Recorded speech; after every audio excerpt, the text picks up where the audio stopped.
Bonjour à tous et bienvenue dans le podcast d'une expatriation réussie. Ensemble, nous partirons à la rencontre de Français et Françaises qui ont fait le choix de vivre à l'étranger, que ce soit pour quelques mois, un tour du monde ou pour la vie. Nous découvrirons avec eux les difficultés auxquelles ils ont dû faire face à l'étranger, mais également leurs plus beaux souvenirs.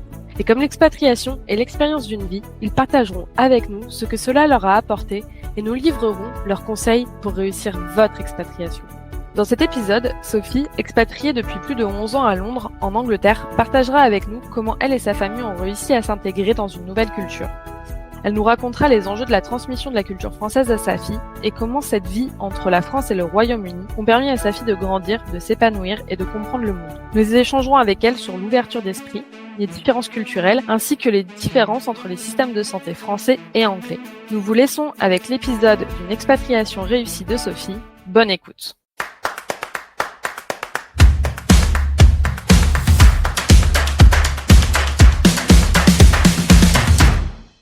Bonjour Sophie, j'espère que tu vas bien. Merci d'être avec nous aujourd'hui. Est-ce que tu pourrais te présenter en quelques mots pour nos auditeurs?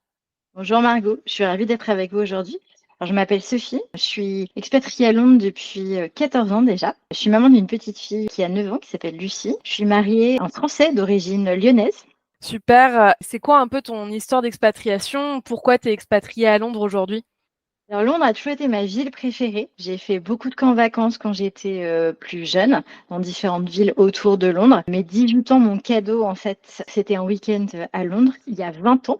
Presque 21, à la fin de mes études, je suis venue travailler pour une marque de luxe française ici pour faire la différence entre ce que c'est de travailler à Paris dans une boutique parisienne et travailler à Londres en fait dans un milieu beaucoup plus international et de se confronter un peu à la différence de ce que ça veut dire travailler en France et travailler en Angleterre, qui était ultra enrichissant et hyper intéressant sur l'expérience, sur la vision du retail, la vision culturelle ou la vision en fait de l'histoire et du savoir-faire à la française.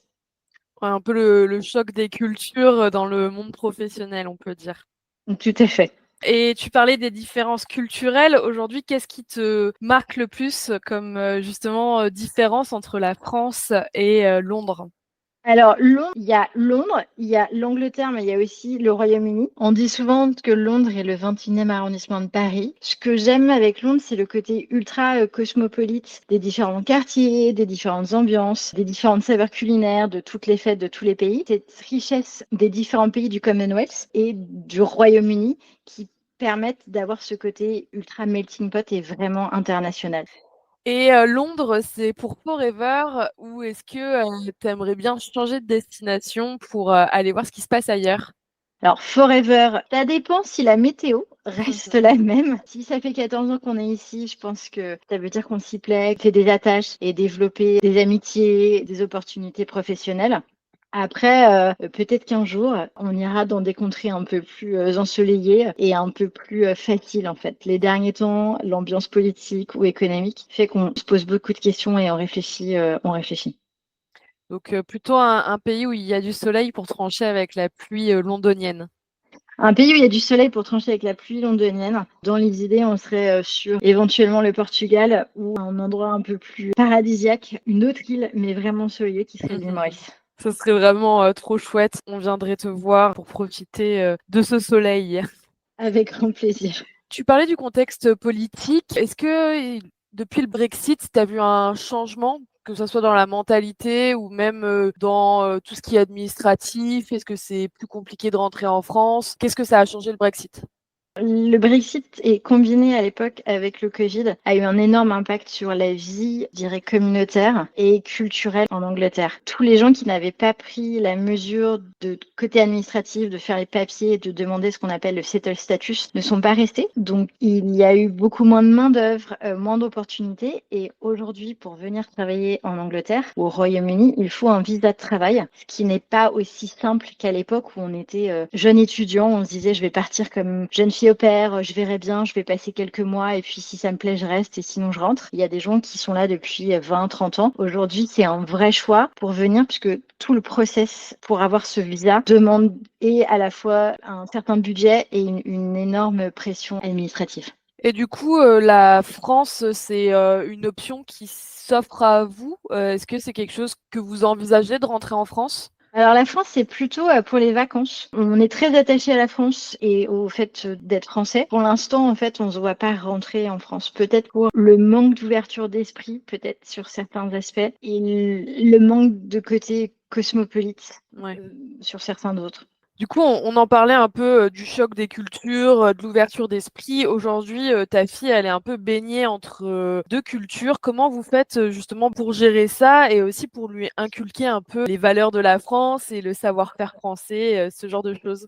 Alors, on est très attachés, on lui partage en fait au quotidien à travers des livres, des chansons, des films cultes, toutes ces choses en fait qui ont fait notre enfance et qui ont développé cet attachement en fait et cet amour profond pour la France et tout ce qui va avec. Et on essaye, lorsqu'on rentre pour les vacances, de lui faire découvrir les différentes régions, tout ce qui fait la singularité culinaire de la France. Et on lui a expliqué il y a pas longtemps, à travers un programme télévisé, ce que c'était qu'un MOF, un meilleur ouvrier de France. Qu'est-ce que ça veut dire d'être étoilé? Qu'est-ce que ça veut dire d'être un chef? Qu'est-ce que ça veut dire l'artisanat? Quelqu'un qui prend autant de temps pour cultiver ses légumes, le meilleur croissant, le meilleur dessert. Enfin, des choses qui sont très... Je pense que La nourriture et la la France. nourriture, la nourriture et la France, et quand on est loin, on a cette envie de retrouver un petit morceau de la France. Ouais, je comprends. La santé, ça passe par la nourriture. Est-ce que quand tu es arrivée à Londres, il y a des choses qui t'ont un peu surprise sur le système de santé en Angleterre, au Royaume-Uni, et est-ce qu'il y a des différences qui t'ont un peu marqué?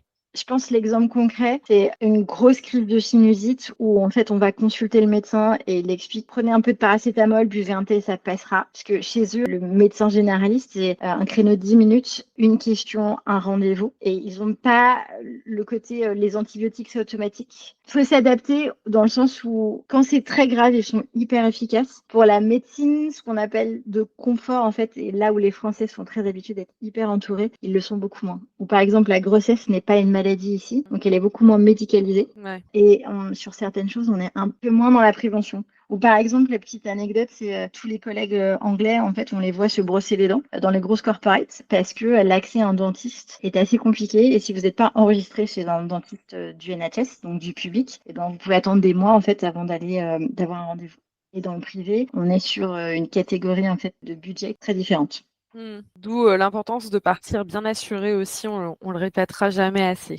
L'importance de partir bien assuré, d'être bien renseigné et de poser les bonnes questions avant de partir en fait et d'avoir beaucoup d'infos et de se laisser guider et accompagner quand on arrive sur place pour savoir en fait quelles sont les coutumes locales administrativement et culturellement. Super, merci pour ces conseils. Est-ce que tu pourrais nous dire maintenant un peu ton meilleur souvenir d'expatriation ou le pire, le plus drôle, un peu des petites anecdotes qui ont pu t'arriver à Londres?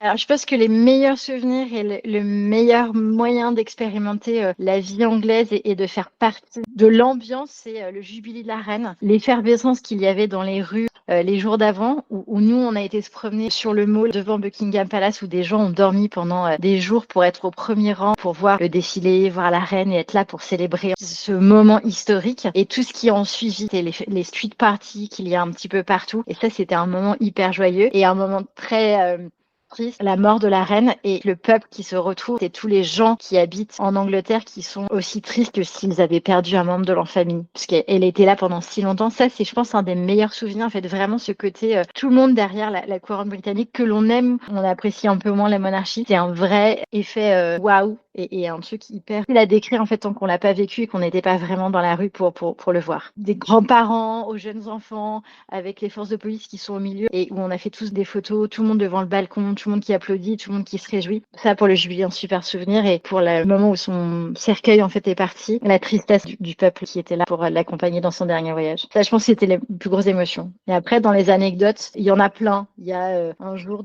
où il y a beaucoup neigé à Londres, les aéroports ont fermé et j'ai fait la queue pendant des heures, exactement 10 heures, devant la gare de l'Eurostar pour réussir à monter dans un train pour rentrer en France avant les fêtes de Noël. Les anecdotes où les premières fois où tu commandes des choses sur un site pour te faire livrer à manger, bah, t'as pas forcément la notion de la taille ni de ce que tu vas et du coup tu reçois des choses en disant ah j'avais vraiment commandé ça.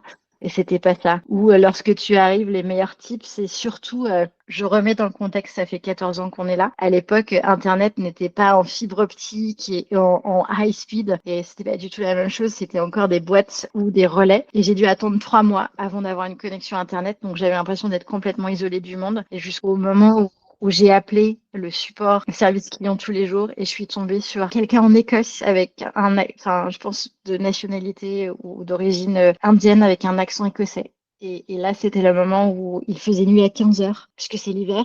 Et j'ai expliqué à mon mari que je crois que c'était le trop-plein. J'en pouvais plus et que j'allais rentrer en France, dans un pays civilisé. Et que lorsque nous serions connectés au monde, en fait, je pourrais peut-être revenir.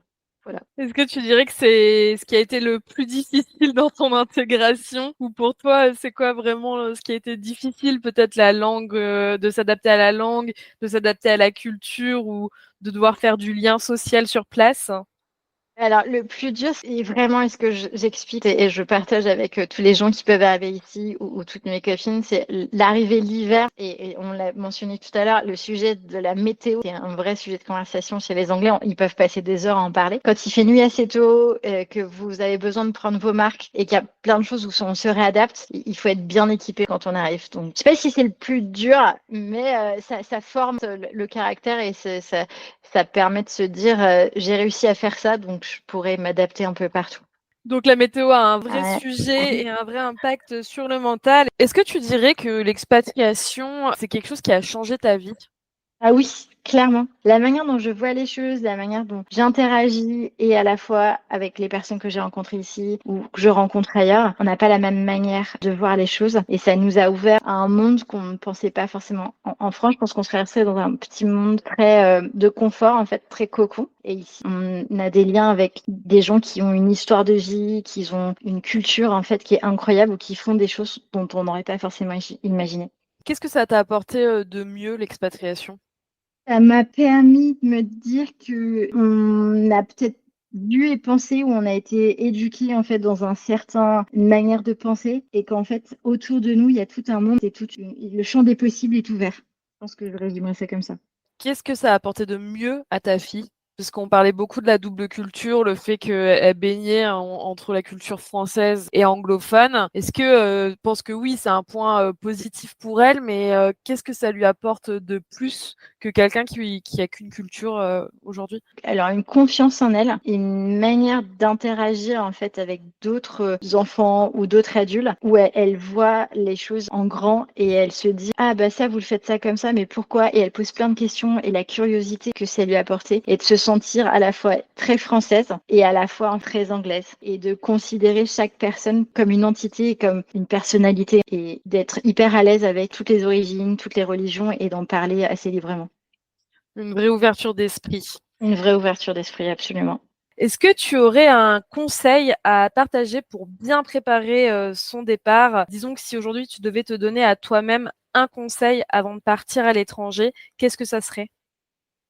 Le premier, c'est de demander si on connaît quelqu'un qui habite sur place, de faire les réseaux en fait communautaires de Français qui ont tous les tips et les astuces de comment bien arriver et être entouré en fait de professionnels qui vous aident à trouver un appart, trouver la bonne école parce que vous avez envie que vos enfants aillent dans une école soit française, soit bilingue, soit locale et écoutez les conseils qu'on vous donne. N'arrivez pas avec des préjugés ou avec une manière de voir très française. Faites une immersion totale et venez et prenez le temps de découvrir ce qu'on vous propose. Et partez quand même avec une petite trousse de médicaments très français parce qu'il y a quelques petites choses du quotidien qui peuvent de temps à autre manquer.